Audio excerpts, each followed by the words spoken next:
அனைவருக்கும் என்னுடைய அன்பான வணக்கம். சோம்பேறித்தனத்திலேயே ரொம்ப மோசமான சோம்பேறித்தனம் என்ன தெரியுமா? தனக்காக கூட தான் சிந்திக்கிறது இல்லை. இப்ப தனக்கு ஒரு கவலையோ பிரச்சனையோ ஒரு சோதனையோ வருதுன்னு வச்சுங்க, இதுக்கு தீர்வு அடுத்தவங்க யோசிச்சு சொல்லணும். நாம எதுக்கு கஷ்டப்பட்டு நம்ம பிரச்சனைக்கு நாமளே யோசிக்கிறது? வேற யாராவது தீர்வு சொல்லிட்டா பரவாயில்ல. இப்படி எதிர்பார்க்கிறவங்க எவ்வளவு பேர் இருக்காங்க தெரியுமா? தனக்கு ஒரு பிரச்சனை வருது, ஒரு தலைவலி வருது, ஒரு துன்பம் வருது அப்படின்னா இதை எப்படி தீர்க்கலாம் அப்படிங்கிற வேகம், சிந்தனை, இதை எப்படி தீர்த்துக்கிறது அப்படிங்கிறது நமக்கு தான் இருக்கணும். நாம இன்னொருத்தரை சார்ந்து இதை யாராவது தீர்த்து வச்சுட்டா பரவாயில்ல, அவங்களா வந்து உதவி செஞ்சா பரவாயில்ல, நான் பணத்துக்கு இப்ப கஷ்டப்படுறேன், எவனாவது வந்து கேட்கப்படாதா, நீ கஷ்டப்படுறியான்னு கேட்டு எனக்கு பணம் கொடுக்கப்படாதா, இப்படி யோசிக்கிறதெல்லாம் குழந்தைத்தனமானது. நான் வேற எந்த வார்த்தையும் சொல்ல தெரியல, எனக்கு குழந்தைத்தனமானது. இன்னைக்கு பல பேர் தங்கள் பிரச்சனைகளை தானே தீர்த்துக்கலாம் அப்படிங்கிற ஒரு மனோபாவத்துல இல்ல. இது நல்ல பழக்கம் இல்ல. நமக்கு ஒரு கவலையோ ஒரு பிரச்சனையோ வந்தா நாம அதை எப்படி தீர்க்கிறது, அதை எப்படி சந்திக்கிறது, தீர்ப்பதற்கான வழிமுறை என்ன, இப்படி யோசிக்க வேண்டியதுதான் முதலாக நாம் தெரிந்து கொள்ள வேண்டிய ஒண்ணு. ஒரு வேடிக்கையான நிகழ்ச்சி ஒண்ணு, இது கற்பனையா தான் இருக்கணும், இந்த கருத்தை விளக்கறதுக்காக சொல்றாங்க. ஒருத்தர் செருப்பு வாங்கணும்னு முடிவு பண்ணான். ரொம்ப நாளா தனக்கு செருப்பு ஒண்ணு வாங்கணும், செருப்பு ஒண்ணுன்னா ஒண்ணு இல்ல, செருப்பு 2 வாங்கணும்ன்ற ஐடியால அவன் காலோட அளவை ஒரு நூல்ல எடுத்து வச்சான்.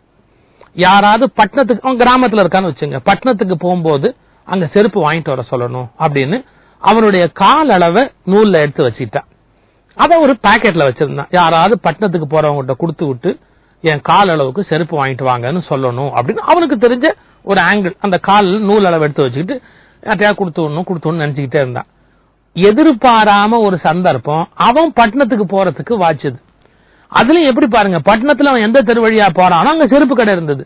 அவனுக்கு நினைச்சான், ரொம்ப நாளா செருப்பு வாங்கணும்னு நினைச்சோம், இப்ப செருப்பு கடை கிட்ட வந்துட்டோம், அதனால கண்டிப்பா வாங்க வேண்டியதானேன்னு கடைக்குள்ள போனான். போயிட்டு பாக்கெட்டுக்குள்ள கை விட்டு தேடினான். கடைக்காரன் கேட்டான், என்ன தேடுறீங்க அப்படின்னு.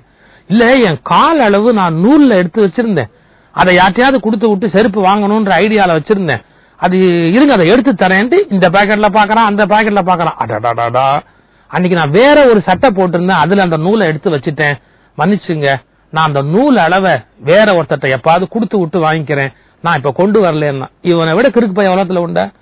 காலே நம்ம கிட்ட தான் இருக்கு, கொடுத்து நெருப்பு வாங்க வேண்டியதானே. காலுக்கு நூல் இவர் அளவு எடுத்து வச்சிருக்கிறாராம், அதை வீட்டுல வச்சுட்டு வந்துட்டாராம், அதை யார்ட்டையாவது கொடுத்து விடுவாராம், அதுக்கப்புறம் செருப்பு வாங்கிக்குவாராம். நீங்க நினைக்கிறீங்க இப்பெல்லாம் பைத்தியக்காரன் இருப்பானான்னு? இருக்கிறான் சார். என்னன்னா பிரச்சனையை தீர்க்கிற பலம் அவங்கிட்ட இருக்கு, கையில அந்த கால் நம்ம கிட்டே இருக்கிற மாதிரி.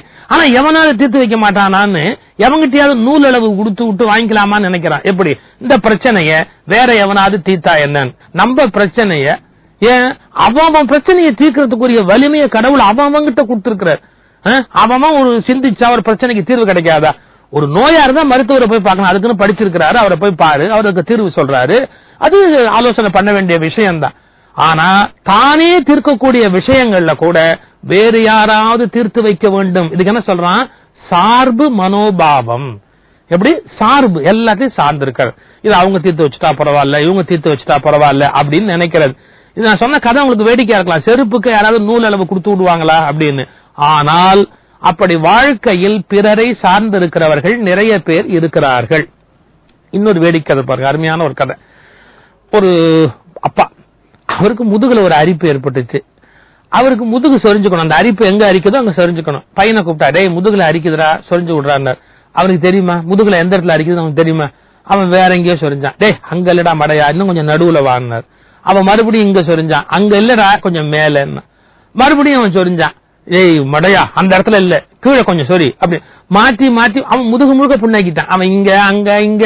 அவனுக்கு தெரியுமா இவன் இவ்வளவு பெரிய முதுகுல எந்த இடத்துல அரிக்குதுன்னு இந்த பேருக்கு தான் தெரியுமா? கடைசியா சொன்னான், நாரோட அறிவு கட்டவனே, எங்கன்னு தெரியாம போட்டு பிராண்டியன்ட்டு கரெக்டா கைய கொண்டு போய் முதுகுல அந்த இடத்துல வச்சு அவனே சொரிஞ்சுக்கிட்டான். இந்த கதை ரொம்ப குழந்தைத்தனமா இருக்கும். ஆனா என்ன, முதல்லயே அந்த இடத்துல தானே அதை செஞ்சு கூடாது.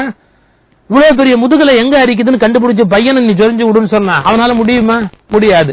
அவனே கைய கொண்டு போய் அந்த இடத்துல வச்சா ஒரு வினாடியில முடிஞ்சு போச்சு பிரச்சனை. இப்ப நீங்க யோசிக்கணும், தன்னுடைய துன்பம் எங்கே எப்படி ஒளிந்திருக்கிறது என்பதை நாம் கண்டுபிடிக்கிற அளவுக்கு பிறர் கண்டுபிடிக்க முடியாது. உண்மைங்க. எவ்வளவு பெரிய மனோ தத்துவ விஞ்ஞானியா இருக்கலாம், இன்னும் கூட நம்முடைய நோய் என்ன என்பதை கூட சரியாக ஒரு டாக்டரால் கண்டுபிடிக்க முடியாது. ஆனால் நம்மால் கண்டுபிடிக்க முடியும். ஏன்? நம்ம உடம்புக்குள்ள இப்ப எந்த இடத்துல என்ன பண்ணுது அப்படிங்கறத நாம் தெரிந்து கொள்ள முடியாதா? அது இன்னொருத்தர் எப்படி கருவிகளை வச்சு கண்டுபிடிக்க முடியும்னு நினைக்கிறோம். நம்முடைய பிரச்சனை என்ன, இந்த இடத்துல சிக்கல் எங்க இருக்கு, என்ன மாதிரி இருக்கு, எங்க மையம் கொண்டு இருக்கிறது, இந்த புயல் எங்கே மையம் கொண்டிருக்குன்னு சொல்லுவாங்க, அது மாதிரி இந்த பிரச்சனையுடைய மையம் எங்கே இருக்கிறது என்பதை நாம் தெரிந்து கொள்ளுகிற அளவுக்கு மற்றவர்கள் தெரிந்து கொள்ள முடியாது. இன்னும் கொஞ்சம் நுட்பமா இருக்கணும். நம்முடைய பிரச்சனைக்கு சமீபத்தில் நாம் தான் இருக்கிறோம்.